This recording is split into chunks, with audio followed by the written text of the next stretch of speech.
Hello everyone, in this video I will show you how to make second account on Roblox. Basically it's pretty easy, just follow the steps I do to not make any mistakes. So if you want to create several more accounts in Roblox, then watch the video to the end and you will learn how to do it. So first of all we need to log into Roblox, and before you log out of your account you need to definitely think about whether you remember your username and password from this account. I also advise you to link your email and phone so that you can restore your account if you forget your data. So if you have checked everything and remember everything, then click more in the lower right corner, then scroll down and select switch accounts if you already have a second account.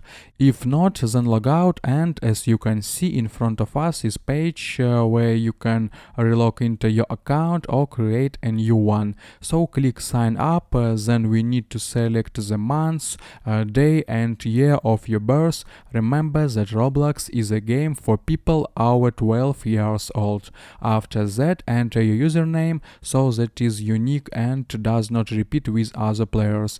Then you come up with a password and choose your gender. Fine, I have selected everything and press sign up. And your account opens in front of you. Now you can play Roblox and chat with other players, but remember that this is a game and you need to behave decently and respectfully with other players and follow the rules. That's how simple it is. I hope guys this tutorial made your life a little bit easy and you like this video. Subscribe to my channel and write your comment. Goodbye, have a nice day.